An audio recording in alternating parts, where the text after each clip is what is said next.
Hello and welcome to the Muscle Engineer podcast. I am your host, Sotak Andrei, and this is episode 10, in which I'm about to be joined by Trevor Johnson. Trevor is a personal trainer and a fitness consultant and an overall super smart evidence-based guy. I think we first came across each other on YouTube or in some of the Facebook groups we are both members in, and I was impressed by his in-depth scientific knowledge and at the same time practical takeaways. Then I saw him be very transparent about his past alcohol abuse issues, and then I followed his journey towards bettering his body composition and losing 50 pounds. And that's when I reached out to him and invited him to sit down and talk with me, because I was sure that he would offer some unique insights into how he overcame alcohol addiction and also some other controversial topics such as sugar addiction and how much control we really have over our behavior. So during a conversation we touch on all that, and we also discuss his dieting approach, the main characteristic of which was the super high protein intake he followed. And we also discussed some training stuff, since he is, I wouldn't say promoter, but he's definitely practitioner of a more lower volume, higher intensity approach.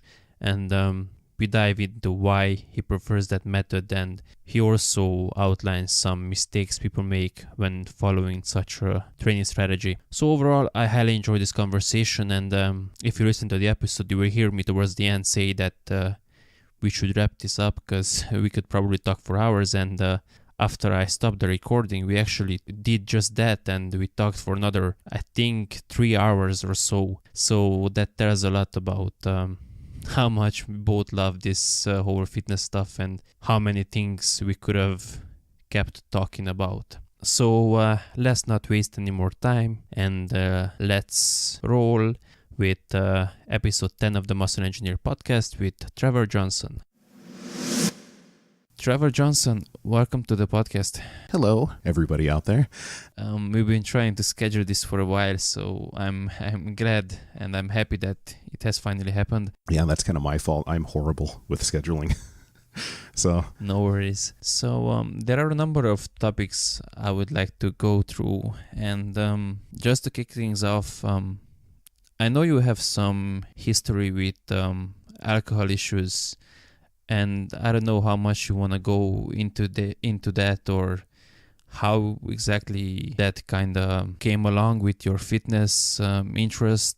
I don't know which one was first, so could you please give a bit of background, not necessarily anything personal, just maybe how that started and your whole fitness interest and this relationship to the alcohol issues. Yeah, so I don't know, started off like an AA meeting, like I'm Trevor, I'm an alcoholic. Just go from there. Yeah, pretty much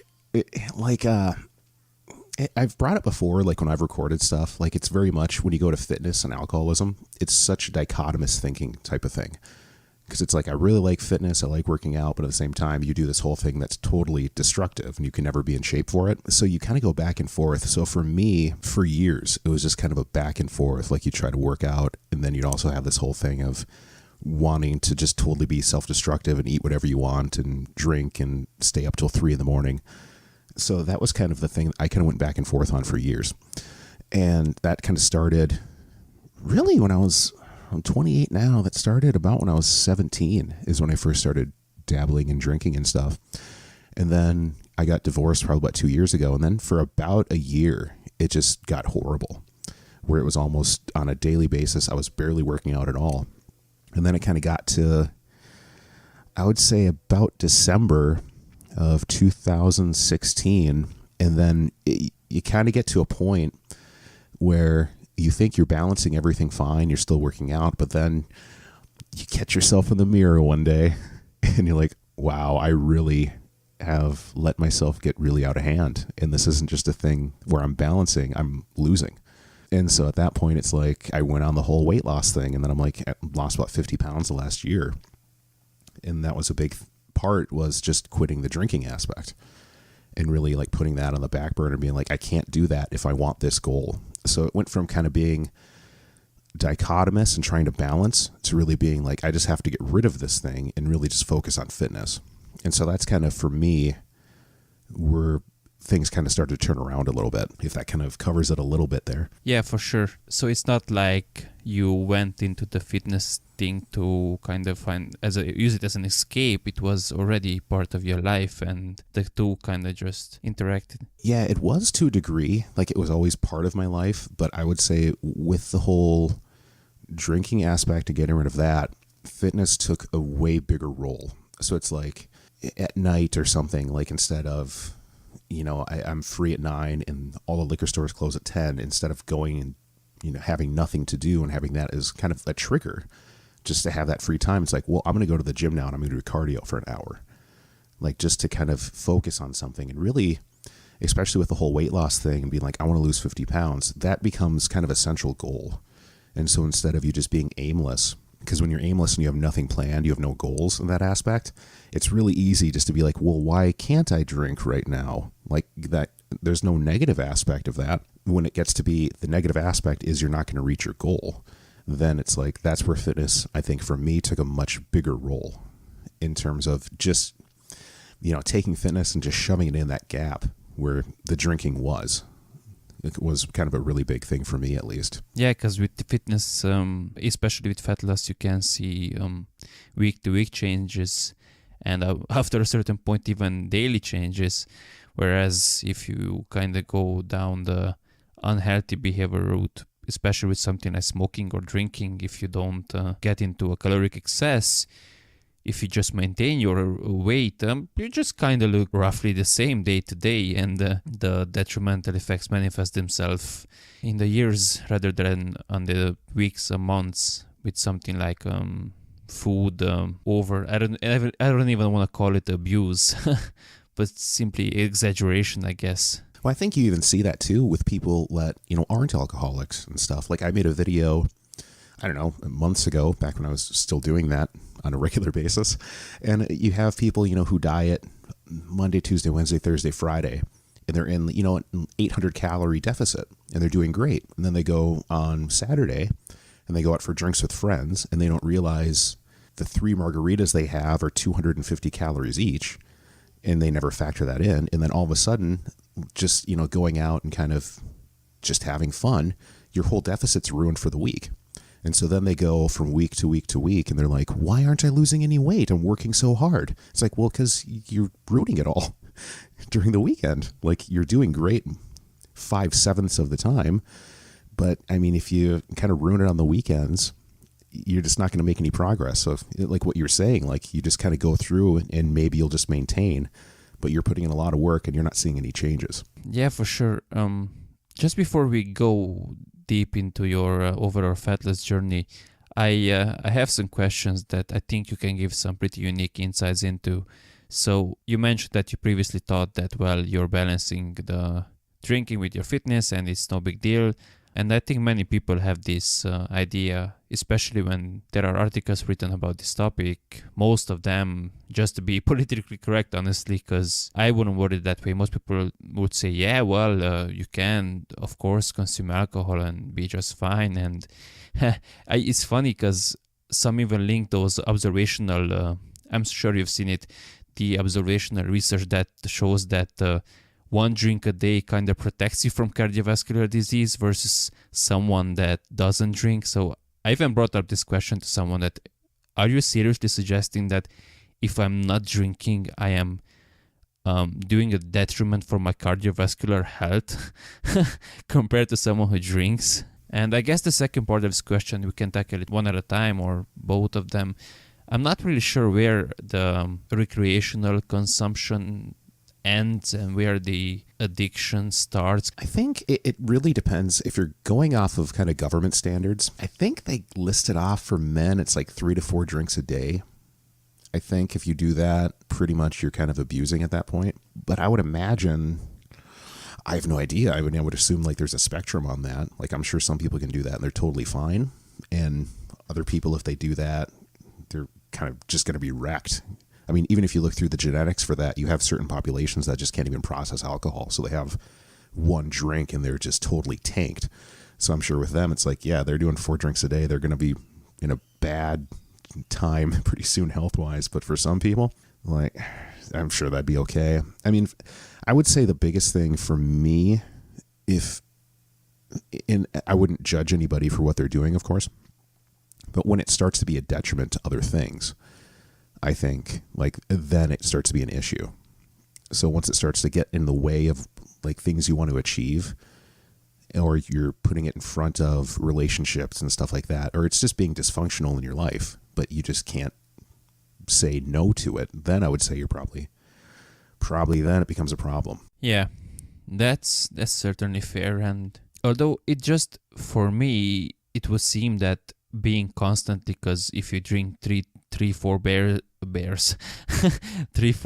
a day, and you don't drink them all at once, if you distribute it kind of throughout the day like your protein feedings, then you're just kind of constantly at some sort of an elevated blood alcohol level, and I would think that would impair your mental function, if nothing else. Yeah, I mean, you'd think so. I mean, I wouldn't necessarily, you know, if somebody comes from with a job and that's kind of what their lifestyle is like, it'd be like, I don't know if I'm going to trust you with stuff. So, I mean, that could be an issue, but I mean, it all depends on the person, I guess. So it's all individual. That's kind of a thing I had people asking, like, when I first kind of came out with the whole, hey, I'm quitting drinking type of thing. And then, like, well, can I still, you know, have alcohol and, you know, have fitness and stuff? And it's like, anybody can. Like, if you don't have a problem with it, there's no reason people can't have, you know, like what you were saying, like that 1 drink a day and stuff. I would never judge anybody based on that, because everybody's different, and certain people can handle that fine. I mean, I wouldn't be able to, because I would have that 1 drink and then I'd be like, this is awesome. Like, why shouldn't I have 10?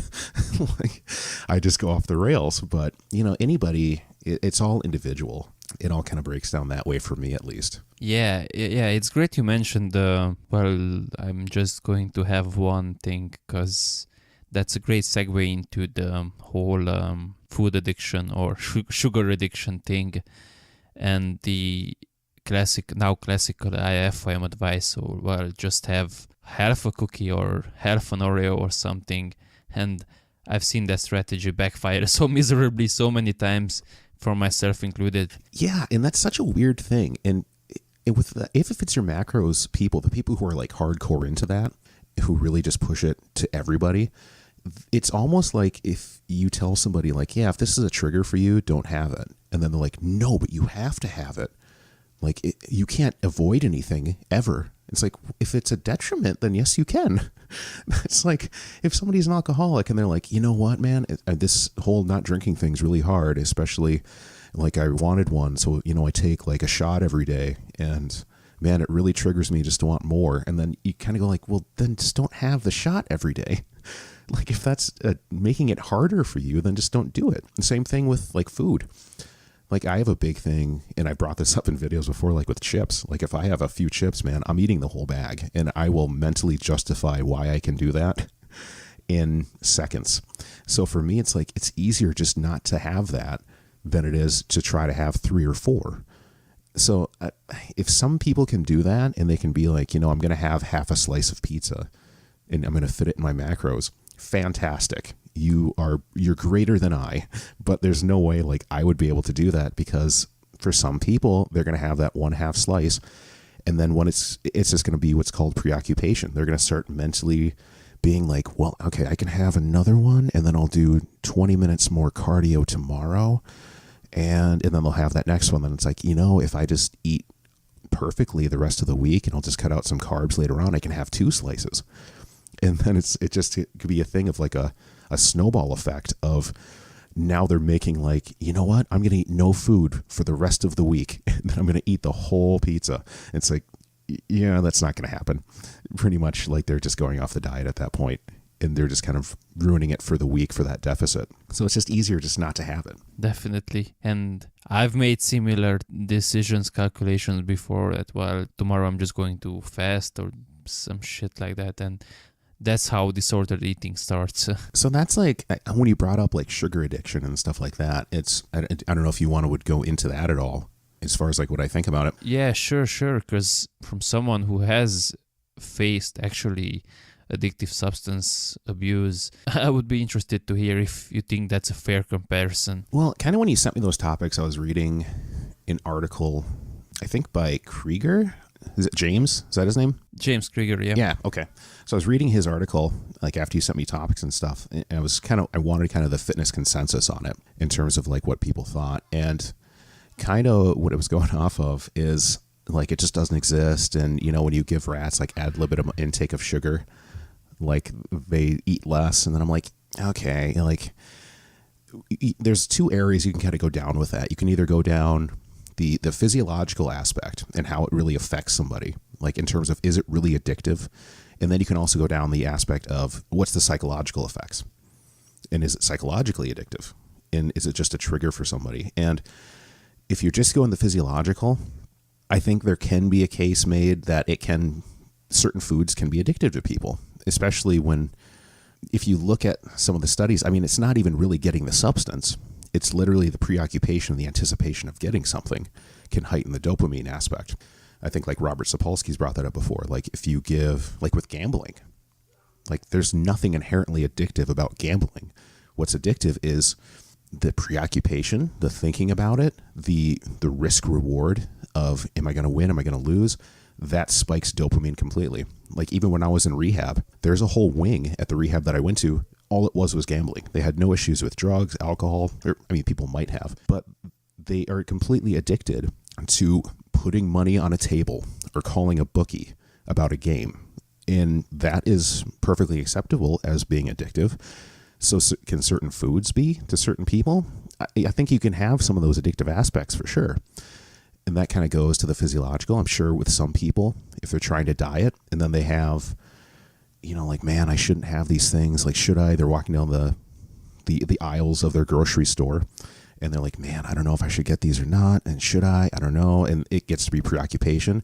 And then it's like, they get the risk reward from that. And it's not even maybe about eating it at that point. You get that whole spike in dopamine of just the idea of, I'm going to sneak over, I'm going to get those cookies, I'm going to throw them in. So at that point, I would say maybe. But the psychological aspect, which is going to be different, is people condition themselves to, man, I'm bummed out today. What makes me feel better every day? I'm going to go to Burger King and get my favorite thing. So then it's not even maybe the physiological aspect. It's just they've trained themselves that this is what I'm going to do in these certain situations. And to break that's really hard. That's one of the biggest things, like for me with drinking and stuff too. It's like at the early onset, okay, the whole addictive thing for the alcohol is gone. Like it's out of my body, you're fine. You don't have those cravings or the addictions physiologically.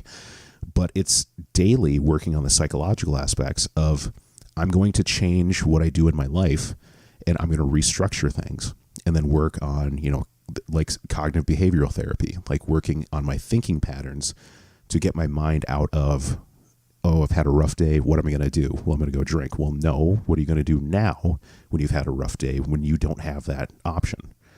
So that's kind of where it goes back and forth with me.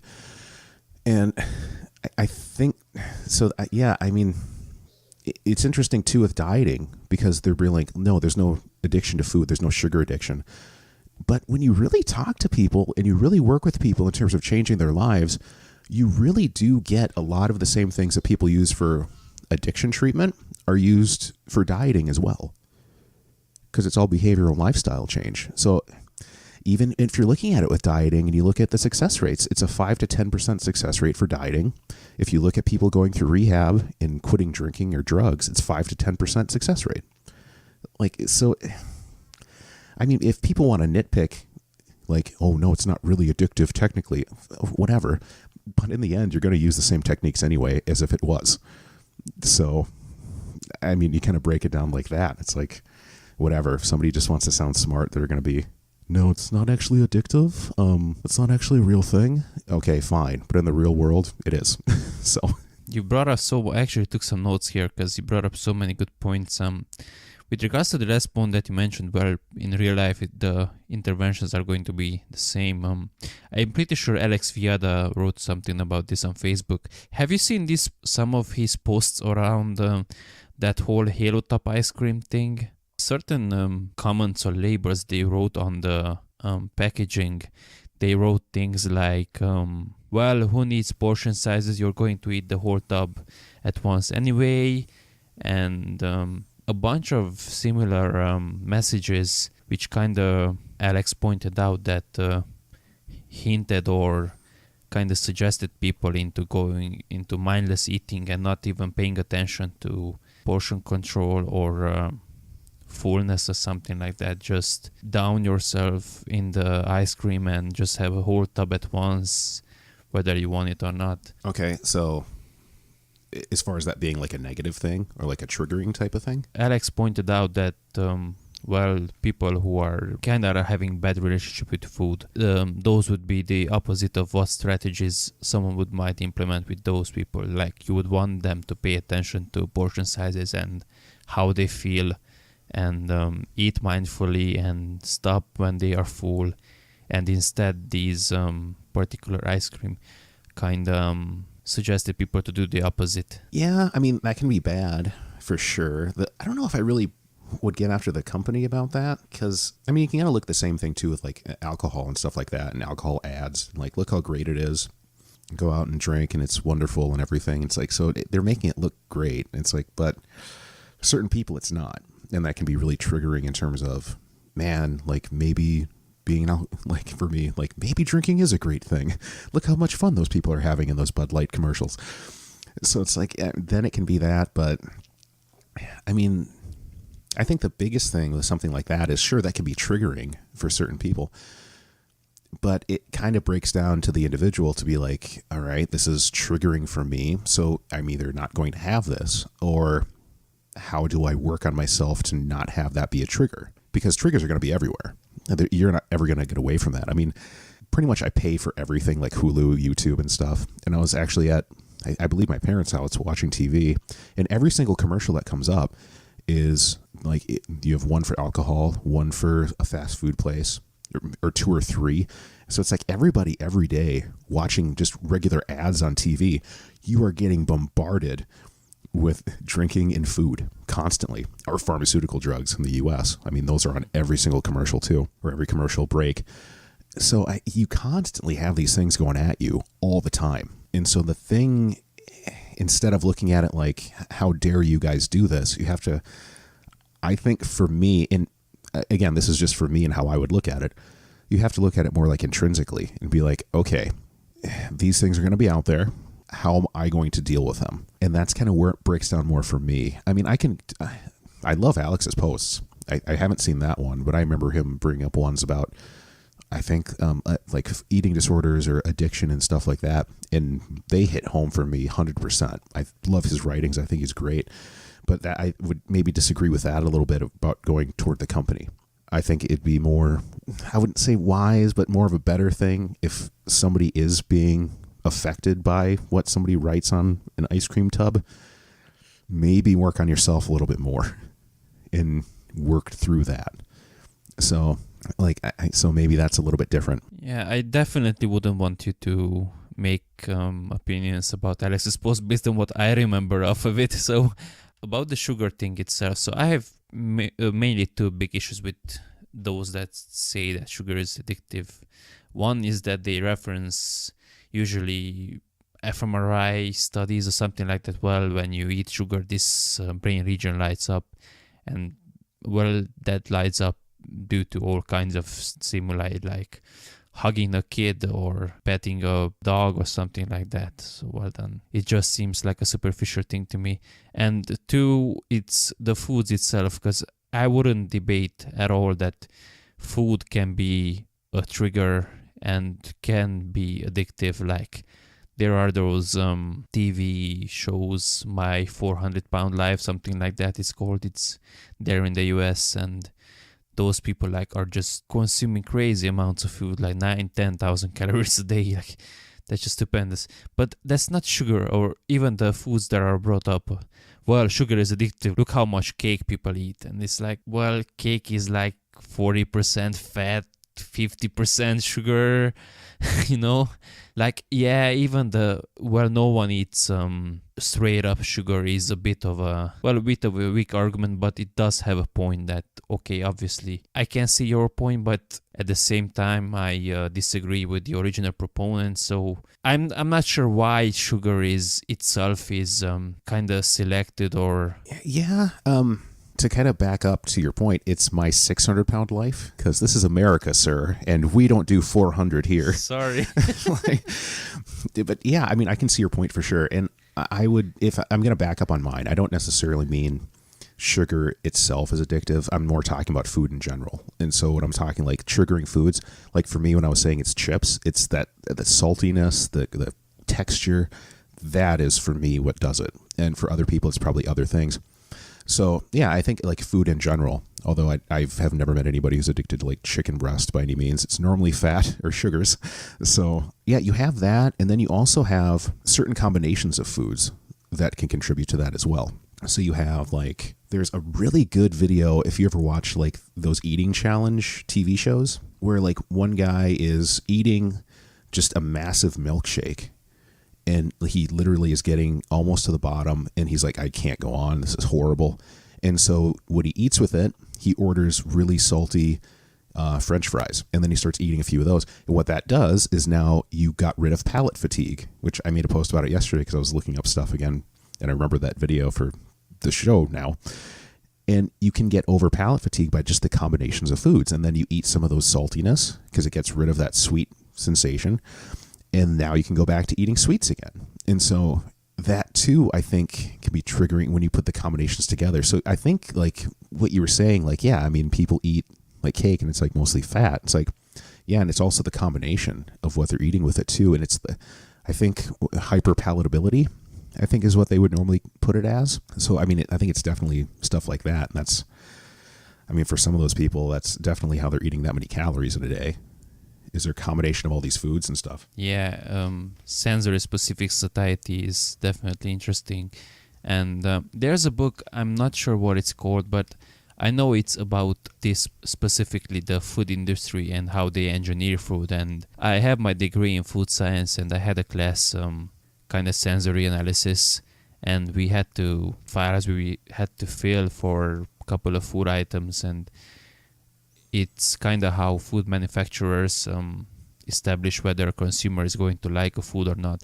And there were like 50 emotions that you had to rate on a scale of 1 to 5. Kind of like on a scale of 1 to 5, would you say this food made you angry, sad, bitter? And there were like 50 emotions. Jeez.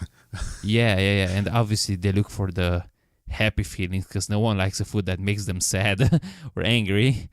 But if a food makes you joyful or relaxed or something like that, well, that's and kind of that's how they do it, I would imagine. Like, I haven't worked on this specifically, but I would imagine that they kind of tinker around with the certain, like you said, certain structural properties or sugar and or fat or salt content, and they kind of just tweak it a bit until they find the maximum amount of hedonic reward response and test it on people. And the more people like them, well, you have a winner. In that sense, yeah, that's kind of like the textbook definition of an addictive food.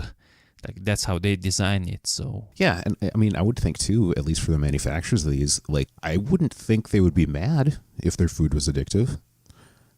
Like, if it's like, this is so good, everyone wants to eat it all the time, I don't think any company is going to be like, God, man, that sucks. Like, I think they'd be pretty happy that people have a craving for their stuff, and I think that's probably their goal. Yeah, exactly. That's the goal. That's the entire point of it. And like you mentioned, the environment at the ads, yeah, that's definitely an issue. And Yoni Friedhoff is very vocal about this, if you're familiar with him. I've probably heard of him before, I'm sure.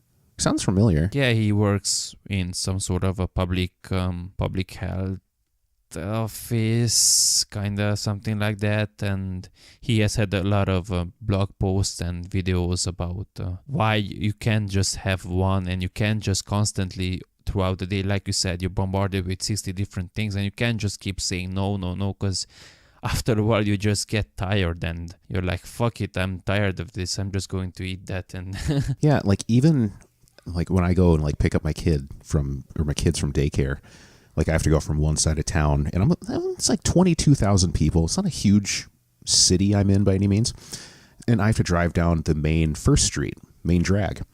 You'll go past 10 fast food places in a mile and a half, and each one has boards out, what's on sale, massive signs. It's like, even beyond the ads, you just go through life, and it's like, if I drive down the street, I'm going to be bombarded with, you should come here and eat our stuff, it's on sale and it's delicious, and it is. So you have to really, like, you're constantly dealing with that input of, you know, overeat and get this food and it's great and it's wonderful. So you really need to, that's kind of why I bring up, like, you really need to work intrinsically for that reason. Like, is you're never going to get away from just being bombarded with this stuff. yeah, and you said this yourself, that kind of the behaviors you engage in, if you repeat that thing, it just reinforces itself. I don't know, do you follow Jordan Peterson at all, or have you seen any of his videos or something like that?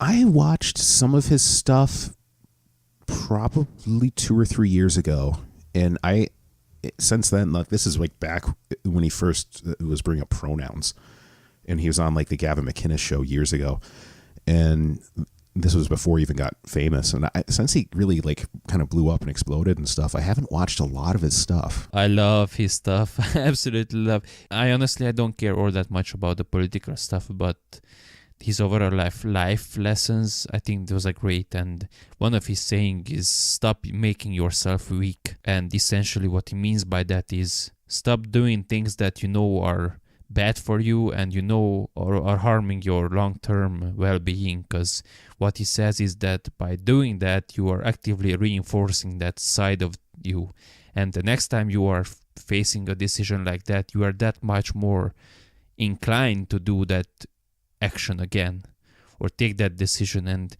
it repeats itself. And that's kind of like, in a way, I've seen the bodybuilders bring up, for example, Joe Bennett, the hypertrophy coach. I asked him about this on Instagram, why he doesn't do cheat meals, for example, during a prep, and he said that he's not stupid, he knows he could do it, he knows he could factor it into his macros or something like that, but then he said mentally, then what's stopping you to have another one, because mentally you can go back and say, well, I did it previously, so I cheated already, so what's stopping me to cheat again and again and again, you know? Mm-hmm. Yeah, and actually when you say that, especially the thing from Jordan Peterson, and also Joe Bennett, was that his name? Yeah, Joe Bennett. What he was saying too, even when you look at that too on like just going to the gym, you can have that same thing. Like, I know for me, and I brought it before, and there's a really good quote from Ben Affleck for getting ready for Batman, when he's like, the biggest thing for getting in shape for the role is you just have to go to the gym and do it. Like, you just have to go there. And I have the same thing. And like what I've told people and clients and stuff before is, you might not want to go, but the act of going reinforces that you're going to go later, because you're either feeding into one side of your head or the other. If you're going like, man, I don't want to go today, so, I have other stuff going on, and it's just one day. It's one day. It doesn't matter. One workout if I'm working out every day, 1 out of 365 days a year, I don't go to the gym, whatever. But as soon as you do that, you're going to have another day that comes up, and you're going to be like, I skipped once before and I didn't see any negative outcomes. I'm still fine. And I don't have to go today. I got other stuff going on. And then it comes to a third day or a fourth day in that year. And then all of a sudden you've missed weeks on end over the course of, the year off and on. And you just constantly reinforce that, it's just one day. And the same thing, like if you keep going, you reinforce like, I might not want to, but I felt good afterwards and I can go and do it. You just reinforce that side. So you're either reinforcing one or the other. And that's the same thing with the addictive aspect, working out. It's just, you need to reinforce that strong side, I guess. So yeah, that quote is awesome. Love that. Yeah, I actually had clients who told me that, well, I live in Romania, so affording a personal trainer isn't the cheapest thing ever. And I had a girl who told me that, well, I'm afraid that once I stop working with you, there will be those days when I come out from work and I'm tired. And right now I'm coming to the gym because I know I have to be here at 6 p.m. or whatever because we have a training scheduled. But once you're not there, then what's stopping me to to just lay in the bed and watch TV or something? And I told her, well, what's stopping you? Your discipline and the fact that you've been here previously and you know that you've been tired previously and you came anyway, and doesn't matter. It's like I keep telling people all the time when they ask me, well, how do you come to the gym every day or whatever? What do you think? I go to the gym because it's in my schedule and I know I have to go, and that's it. Because especially at the beginning when you're kind of new to all of this and you're not really sure that you know what you're doing, it's just kind of meh. But especially then it's very important to go no matter what, like you said, because then you reinforce that behavior and just kind of ingrain it. And once you are used to it and once you have a bit of the iron bug and you are feeling competent and you're getting strong and all that, then it's easy. But in the beginning, yeah, it's definitely much more difficult. Yeah, that's like, I go off quotes all the time. And that's like Kevin Smith, he made that movie Clerks and stuff and Mallrats. So kind of indie director. And he had like a good quote, like when he first wanted to go into filmmaking. And he's like, yeah, I want to be a filmmaker. And his sister's like, well, just be a filmmaker then. Just go do it. Same thing with fitness. Like what you were saying, like, you know, you first start with fitness, you go to the gym, you're not really sure what to do. Well, you're going. You're getting into it already. So maybe you don't know every aspect of muscle physiology or exactly how to lose weight. But the fact that you're there is a huge step. Just going into the gym is a massive step, which a lot of people don't even do. Like that's 80% of getting in shape is just making the effort to go and do it. So just the idea of going is very important, I would say. So I think it would be now time to transition to what you did essentially to lose those 50 pounds you've mentioned. So what made you start the whole fat loss? Was it just simply becoming frustrated with not getting results or kind of wasting time essentially? Yeah, wasting time for sure. And I was always thinking in my head, again, because when you're drinking and when you're an alcoholic, you are delusional. Like it is disordered thinking. And so you're drinking and you're like, yeah, but I still go to the gym 3 times a week. I'm sure I still look great. And what I was telling you earlier, like, and then I actually looked in the mirror once and I'm like, okay, yeah, I do not look great. Like this is not balancing well. This is going very bad. So at that point, it's like you reevaluate everything. And that's really for me kind of what triggered it was just like, you know, I like to be in fitness and I like all this stuff, but at the same time, it's like I'm not succeeding with it at all. And so I really need to kind of up my game, up what I'm doing a little bit to really get in the shape that I really want to be in. Because even at that point too, like if anybody has like a water softener and you know how heavy one of those, 50-pound salt bags is, imagine having that on your body all the time. Like it just sucks. And like joint pain, like my knees hurt a little bit and that's gone now, but it's the same thing of like doing cardio and stuff at first was really hard and now that's much easier. So it's just little things like that are just more enjoyable now. And that's kind of a side note from that, but that's kind of what I was looking at and like, yeah, that's a big reason for me that I really want to get in shape now. Looking back in last December is for that reason. I was actually, I re-watched / listened to the second interview Neil deGrasse Tyson did with Joe Rogan, and he mentioned there a guy, he was watching some sort of a fat loss show, and the guy there said that whenever he was trying to lose 100 pounds or something like that, and whenever he lost 15 pounds, he put up a bowling ball on the wall, and he said, that's what I'm not carrying with me anymore. And it's impactful to see it visually because, like you said, 50 pounds, that's a whole lot of weight, but if you keep carrying it around, you don't realize it. Yeah, that's an awesome representation too. Like the bowling ball thing, that's great. So one of the highlights of your fat loss journey was you mentioning that you follow a super high protein intake, something like 3 up to 4 grams per kilo, something like that. I'm not really sure per kilo or per pound, I guess I could figure out quick, but like 350 grams a day, I would say on average, like for the weight loss aspect is kind of what I was aiming for. And you weighed what, 250 initially, 240? When I first started losing weight, I was about 240 and then got down. I'm about 195 now. I think the lowest I got was about 190 to 189, I think, which was the lowest for sure.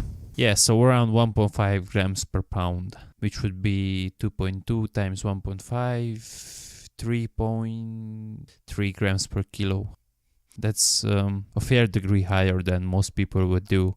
What was the reasoning behind this, and what was the effects you observed? I would say for me, I do really well on fairly low carb intake. I've never been one who's like, man, I feel so much better eating a bunch of carbs. I've never really needed that. So for me, like protein, I can eat that all the time. Like I love that. I love chicken, steak, all that kind of stuff. Cottage cheese, which I see your posts that you post about cottage cheese, sir. I'm pretty sure you're copying me. I feel a little copied a little bit with that. But yeah, cottage cheese for sure. I mean, I could eat a tub of that every single day, and that's like 80 grams of protein. And you can mix whatever you want with it. It's great. So that for sure. And then like 1.5 pounds of chicken, you know, a couple shakes a day, maybe like a protein bar or something here and there. But that really works well for me because I don't need the carbohydrates. I feel fine on a lower carb intake. Fat intake for me is fine because you're eating plenty of meats and stuff. But for satiety, if you eat that much protein, I can almost guarantee you're probably not going to be hungry if you eat 1.5 pounds of chicken right before you go to bed. And that was a big thing for me, is like waking up at 1 or 2 in the morning and just starving. But if I do something like that, I'm pretty good through the entire night. Because a big aspect for me too is when you wake up at 1 or 2 in the morning, you're probably not going to do something that is a very healthy food choice. Because, I mean, you're tired, you don't want to do anything, so you're probably going to make some higher calorie intake priority at that point. So that helped really well just for satiety and overall, and muscle retention seemed to work really nice for that too. And I wouldn't say that everybody should do that either. I think for some people, like, do a higher carbohydrate intake, do a moderate protein, like the 1 gram per pound is the obvious rule of thumb for some people. So you can go lower for sure. I don't think there'll be a detriment to that. But with dieting, it's all what works for you. As long as you're in that deficit, you're getting enough protein, you're getting enough vitamins, minerals, essential fats. Carb intake for me is variable. Like if some people do really well on low carbs, fine. If they do like great on higher carbs and they feel better with that, fine. I mean, you can do whatever you want with that type of thing, which is always kind of a weird debate when people go into like, oh, keto is horrible or everyone should do high carb intake. It's like, really, you should do whatever works best for you and whatever you like. There's some solid rules that we have, like I was saying with protein, vitamins, minerals, so on and so forth. But in the end, it's whatever works for you to get in that deficit, man. And if you do something weird like I do with a high protein, but you're still in that deficit, all fair game at that point. The satiety thing is interesting because a couple of years ago, even recently, I would have been all over the volume and thing. But since then, many people have pointed out, and I experienced this myself personally, that even though you can have your stomach stretched out to the maximum, you can still feel hungry inside, which kind of seems like a contradiction, but if you've experienced it, it's not. So protein is very interesting. I don't know if you've seen the recent trend on carnivores. I've listened to the Sean Baker interview with Joe Rogan. Apparently he inspired Borge Fagerli to try it out, the all meat diet essentially, and that's basically only protein and fat. And Borge said that he felt super satiated. Like it was very easy for him to maintain very lean physique and his energy levels were fine. And I'm not going to go that extreme, but there's certainly something in there. And I'm not sure if it's just the meat or the protein plus all the nutrients you would get from all the meat. Well, I don't know if you've ever seen any of the studies on, what do they call it? Protein-specific satiety. Yeah, probably what you just said. I'm sure that's right. Yeah, but even like controlled settings, even when people have no idea how much protein they're intaking, if they mask the protein intake and they have them eat more, people, even if it's ad libitum contained, of course, intake of calories, people eat less calories if they intake more protein, even if they don't know it. So, I mean, there is a thing there. It's not huge. I think it was like 10% less calories. But if it's not controlling anything and you can eat as much as you want, that's a big thing. It's big to eat that much percentage less calories when you're not even trying to hold back.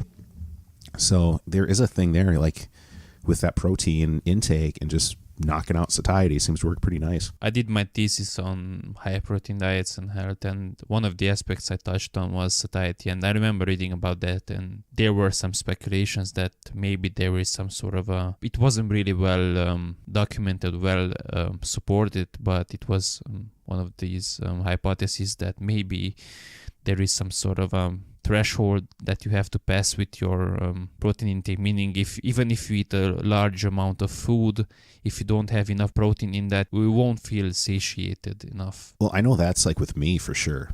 And again, you kind of get to that individual basis type of thing.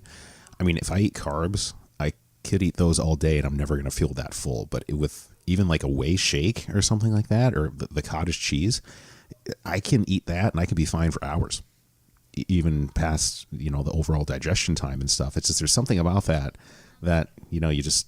for me, it's just easy for being satiated, and I don't really even think about food later on. And one of the reasons I like cottage cheese is because I don't like to take a lot of time to make food, and that you can just take it out from the fridge, open it up and eat it. And like you said, 80 grams of protein in there. And that is a really good point, because that's one thing that I love with cottage cheese, because the type that I buy one tub and I just eat one tub a day. And I had people ask like, well, why that? And it's for the same reason. It's like, I don't want to make anything. I want to grab one of these. I'll have one a day. I have it in the fridge and I don't have to measure anything. I can eat I'm going to eat maybe half right now. I'll eat half later. And it's convenient. That's a big thing with dieting as well, is convenience. Carbs, I like them. I love them. But fats are the only macronutrient that I'm not particularly like. Of course, I like myself some sort of food that has fat in it for texture or something like that, for creaminess. But my preferred style of dieting is when gaining something like higher carb, moderate protein, and when losing, definitely high protein, moderate, high-ish carb, whatever I can get away with, and low fat. Like if I eat 30 grams of fat a day, I'm fine. That's kind of how I track that too. Like, as long as you hit the minimum for fat, I don't really worry about it that much.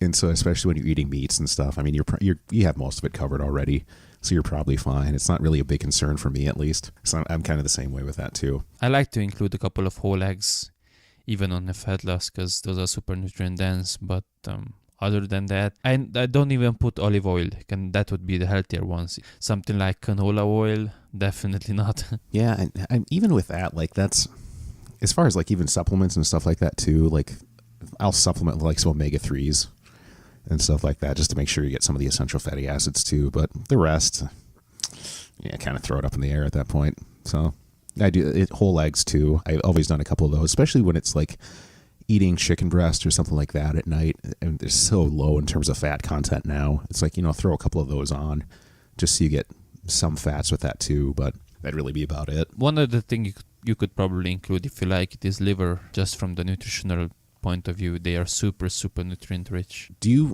I don't know how much, like, as far as supplement history and stuff, that used to be so huge, like liver tablets. I don't know if you remember those at all, but that used to be the thing. Like, they were huge. I think like Universal is a company. I think they might even still make them. But yeah, for that reason, that they had so many nutrients, they had protein, stuff like that, and they were just loaded. And so people used to pop those like 10 at a time back in the day, as they call it. I just eat liver straight up. I like it. I either pan fry it in a bit of oil or cook it just on a stove with some onions and stuff. It turns out super, super delicious. Nice. I'm gonna try that. One of the other, I don't know if I want to call it characteristics, or one of the other key approaches I've seen you take is training in a lower volume, higher intensity manner. Was there someone who has particularly influenced you into this style of training, or was it something that you came across intuitively or through trial and error? I would say the number one guy, and when you're talking about like high intensity training and stuff or low volume, I mean, the two guys that you go to right off the bat are Mike Mentzer and Dorian Yates. I mean, those are the two guys for sure. I mean, you can have like Casey Viator and stuff like that in there too.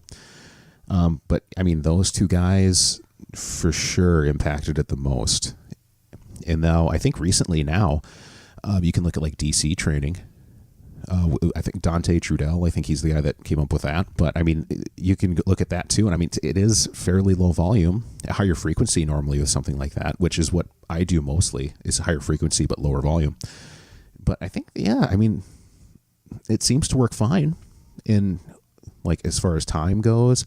And a big thing with that too, I think, is just the mentality that kind of goes into that. And that really, it fits me in what I like to do in the gym. So, because one of the characteristics of low volume training is beating your logbook, and that's certainly valuable instead of just going into the gym and just doing mindless workouts without any progression in mind. That is really like one of the biggest things, I would say. I am a total nerd, and so I save magazines like a hoarder, and I have a magazine from like 10 years ago or more that had a Dorian Yates article in it, which I loved, and I've read a few times, and all it is just like, hey, you should keep a logbook.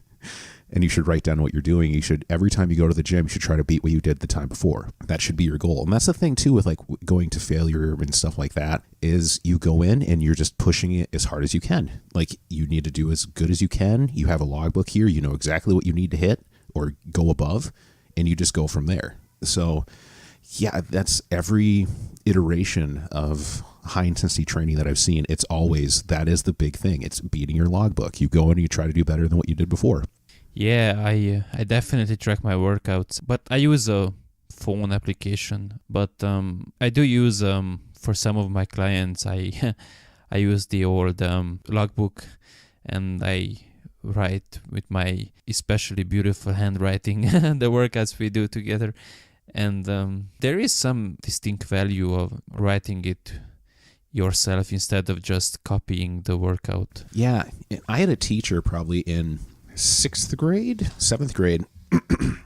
and I don't remember much of any of the lessons that he taught, but he had a really big point is, and I remember this clear as day, if you don't write it down, it didn't happen. And that was his thing about homework, because I would never do homework and I wouldn't write down my assignments.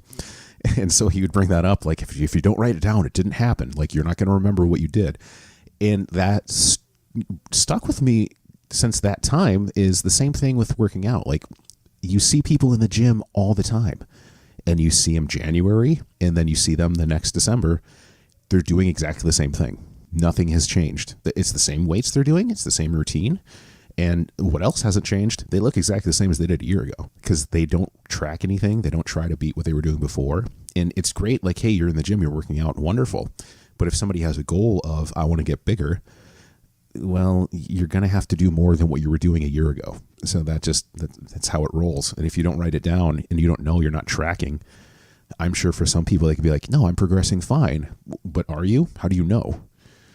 Like, you don't write anything down. You don't know if you're progressing at all. You're not taking even measurements to even know if you're progressing. So yeah, that's the big thing for me. Write everything down. I played this trick with clients, and they were telling me, well, I don't have to log it because I remember. I'm like, okay, if you say so. If you have an elephant memory, sure. And then the next workout, I asked them, last time we did this exercise, how much weight did we use? How many reps did you do? And they will be like, well, like we kind of used this much, and I kind of did that many, but I'm not sure. Like, yeah, exactly. That was my point. And that kind of settles the argument, and they will start using some sort of a tracking tool. Well, that's even a really good thing for somebody just starting as well. Like when you're in the gym, because the first few weeks you might not see anything in terms of physical changes, but when like you have clients, and like I do like the higher intensity stuff with clients as well, and so I'm writing everything down.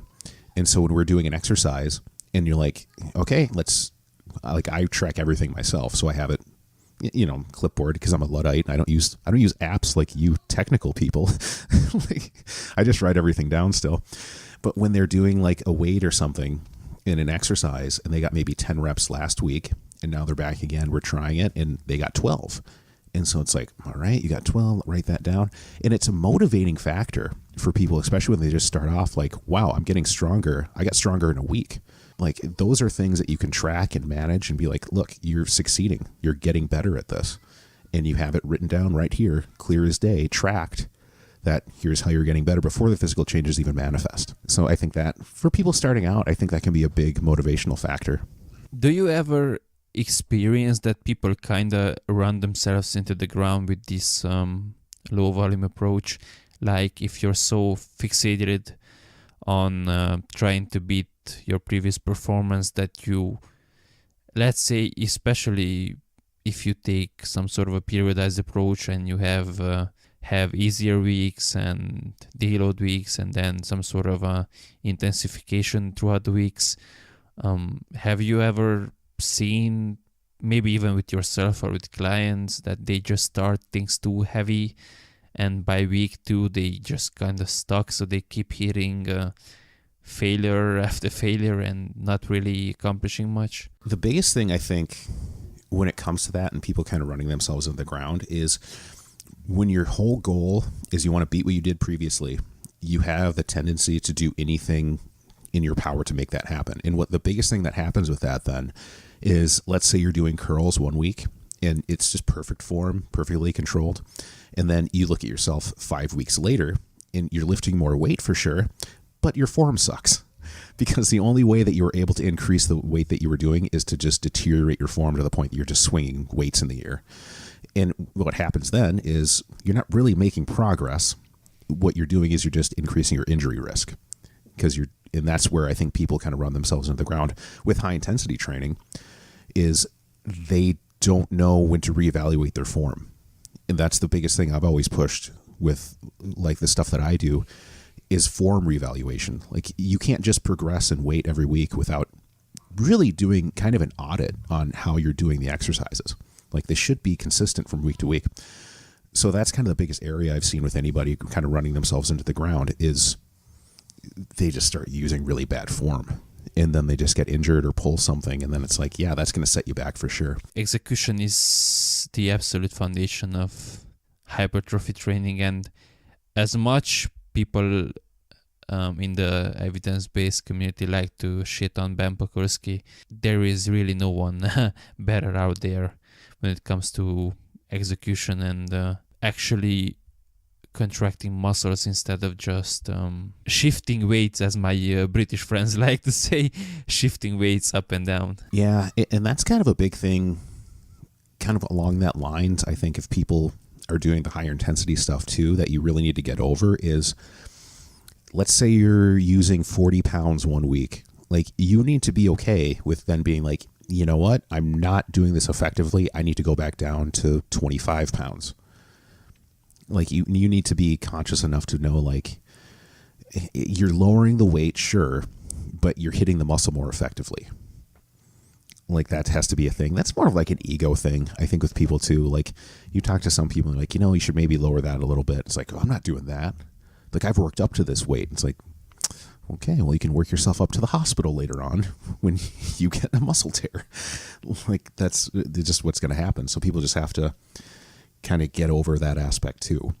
But yeah, a lot of people go after Ben for like some weird stuff, like drinking Diet Coke or something will kill your gains. But yeah, I've loved a lot of his stuff in terms of proper execution and stuff. I think all that's fine. I feel like we could talk about this topic for hours, but I want to be mindful of your time. So just one final question. What do you think about the dose-response relationship between volume and muscle growth? Because I think by this point that is fairly strongly established that up to a certain point, the more you do, the more you get out of it, basically. And by the way, there was, I don't know if you've seen it, there was a debate on the Beast Muscle radio podcast between Mike Israetel and some guy called Victor Black, something like that. And it was just intellectually so frustrating. Like, the guy kept interrupting Mike and anyway. But it was funny because when he described low volume training, he established it as something between 10 or 12 and 15. So it was either between 10 to 15 or 12 to 15 sets per week. And Mike was like, and I was like too, but wait a minute, that's not how most low volume proponents describe low volume training. Low volume training is usually either one set per workout, or even some would go as far as to say one set per week. So 10 to 12 to 15 sets, that's definitely not low volume. No. I mean, especially, if you get into some of the writings on some of these guys who are really in, like the Mike Menser stuff, if you get toward the end of where he was going, he's like, maybe do one set every 3 weeks. It's like you're getting a little off the rails there a little bit. But it's, so, for me, I would think, 12 to 15 isn't necessarily a low volume routine when you're looking at like the classical high intensity training routines. So you're kind of asking like, how do I feel about the dose response for hypertrophy? How low is it that you do? How many sets roughly, and how does that fit within the whole dose response relationship in the higher volume training? If I'm going in and hitting a muscle group, it would be kind of 2 really easy warm-up sets, 1 main set, and then 2 rest pause. So that's it. Like if you're looking at DC later, it's pretty much what they do. So you have 1 main set to failure. You wait about 15, 20 seconds. You try to eke out, maybe half the amount to failure again. Wait about 20 more seconds, and then you try to do that again. So it's just, 2 rest pause after 1 main set. And I do that for any given muscle group about twice a week. So it's fairly, if we're counting up like warm-up sets and we're including that, and we're saying like 4 reps and a rest pause is another set, I could maybe see where you're saying you're doing 12 sets for a body part, but I wouldn't really count those as a kind of applicable volume for hypertrophy, especially the warm-ups, because, come on. Just 1 exercise per muscle group, that's it? Mm-hmm. Wow, yeah, so that's definitely, because even if we call that 3 sets, let's say, if you repeat that once again, that's like 6 sets tops. Like, yeah, that's definitely low. Can I swear on here? I want to be respectful.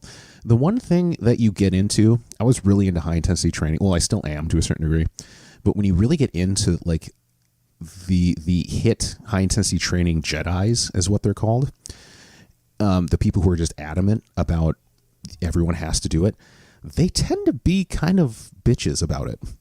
And they tend, like what you were saying, like talking over people or saying, well, you don't know what you're doing, or no, everyone should only do 1 set. And no, 1 set's all you need. Any study that comes out where like, hey, more sets worked more effectively. Well, they didn't go to true failure. True failure wasn't achieved in this. They only needed the 1. They just weren't trained correctly. And then they go into everyone who's a researcher. You're all biased against high intensity training, even though every goddamn study from everywhere shows that more volume works more effectively in the general sense. So it's like they just get to be just bitchy about it, and they cannot accept anything else. I've met a few people in the high intensity training community who are great and wonderful people. You can talk to them, have conversations. They're accepting of the idea, like, yeah, some people might need more, but a lot of them, like, who's that? Fred, I forget his last, that one guy who he blocked me for some reason. Fred Hahn, yeah, the super slow guy. Which I can bring up his name because he blocked me, so I know he'll never see this. And he blocked pretty much everybody who would ever say he was wrong about something. But yeah, you get to be like that, where you're like, no, everything from PhD muscle physiology researchers is biased. It's like, no, it's not. I will say, though, that certainly some people can do like my type of routine, low volume, and get pretty good results.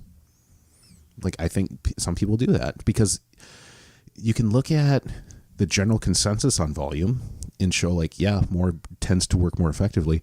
And then you can look at the individual basis and you can be like, well, there are certain research studies on like angiotensin converting enzyme that show that some people just respond really well to low volume. And it seems to work really well for some reason for them. And whatever reason that is, like a bradykinin degradation and stuff like that, you can get all massively technical with it.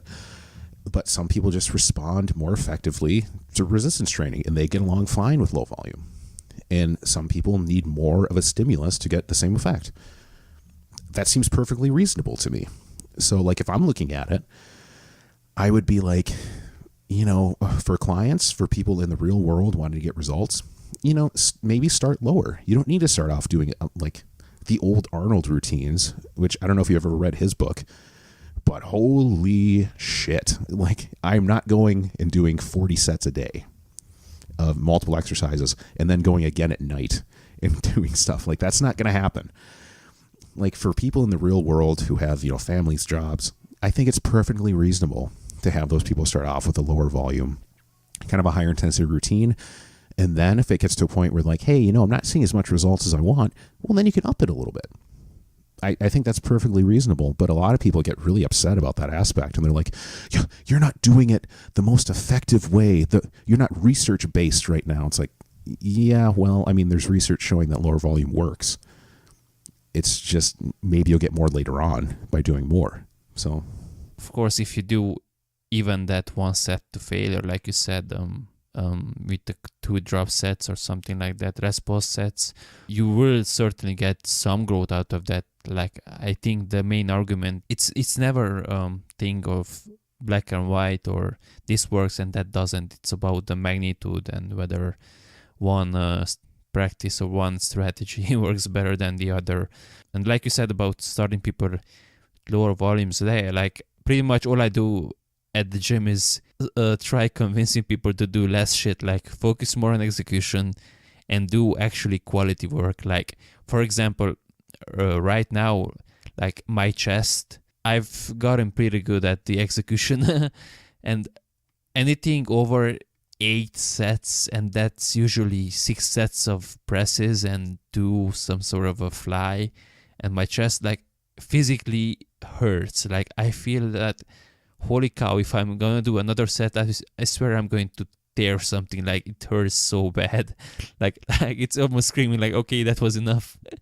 But yeah, when I train clients who are usually either beginners or have rather low experience, we only do 2 working sets, and even those are not the failure. Like we stop at technical failure, so it depends on how you want to define it, but this definitely not the eccentric failure or something, some shit like that. Yeah, well, that's a really good point that you brought up too. Like when I say going to failure, I mean you're going until like technical failure. Yeah, that term, I've seen that around. I should have used it, but yeah, you're not doing it right. That's the big thing, because as soon as you go into that realm of just swinging weights around, especially with somebody new, like that's not a good precedent to start off on. That is pretty good for injury risk. I think we are going to end it here, because I swear we could talk about this for another 6 hours and still have plenty to talk. So in case anyone is interested in checking you out on social media and see your content, because I know you have a YouTube channel that you should be probably more active on, where they can find you. I think if you go on like Facebook, High Intensity Fitness Consulting would be the page that I have. Trevor Johnson, of course. If you type in like Trevor Johnson bodybuilding, I think that should go to my YouTube channel. If you put that in YouTube, if you type in Trevor Johnson, there's thousands of us out there, so you probably won't find it that way. But yeah, if you just go on Trevor Johnson bodybuilding or something, you type that in, or fitness, I'm sure the page will come up from that, and the channel's just Trevor Johnson. So yeah, those are kind of the 2 places I think you could find me at. So that would cover it. Awesome, and I will make sure to link those in the description of the episode. And with that, we have arrived to the final question of the episode that we always end on, and that's simply, what is your definition of success? In terms of life, I'd think is just feeling happy with what you're doing and helping people, I would say would be the biggest thing for me. That's like for me now, it's fairly working a lot with like one-on-one people, but it's waking up every day and never having that feeling of like, oh God, it's Monday, I have to go to work. Just really waking up and being like, I get to do this. I get to go and talk about fitness every day. Like, how fun is that? And you get to connect and help people and see results in individuals. Like, that's great. Like, so that for me is success. Like, you're just helping people and really just waking up every day just feeling this happiness of I this is my job. I get to do this. Like, that's great. That for me, that's success. Yeah, that's a great answer, and that's definitely something I can relate to, because I've had my fair share of shitty jobs, and now I do what I absolutely love, and I would never trade it for anything else. So, Trevor, I would like to thank you for giving up your time and sitting down to have a chat with me. I really appreciate it, and I'm sure we will talk again in the future. Oh yeah, for sure. Yeah, this is great. I love doing this type of thing. So that was episode 10 of the Muscle Engineer podcast with Trevor Johnson. I hope you enjoyed the episode and found at least one valuable thing that you can take and improve your training or your life in general. As I started doing recently, I want to end the episode with some of my own thoughts and lessons, I guess, that I took away from the episode. Key point number 1 is around the whole issue of alcohol consumption and fitness. So while it's definitely true that you can balance alcohol consumption and overall health and body composition goals, you have to realize that any alcohol you consume is directly influencing your results in a negative way. So at low amounts, the impact might be so insignificant that you don't even notice it.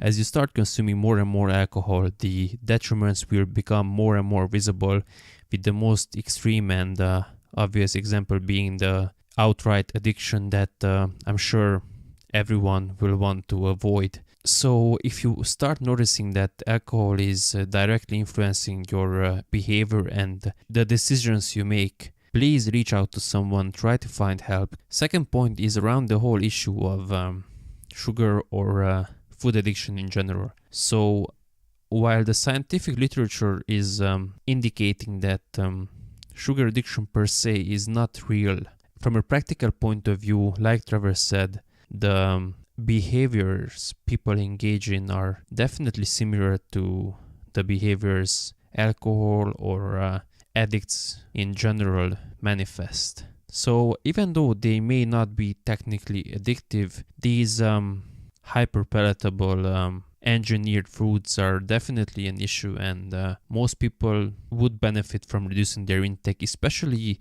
of the ones that they find they cannot simply moderate, and they can just have one of them.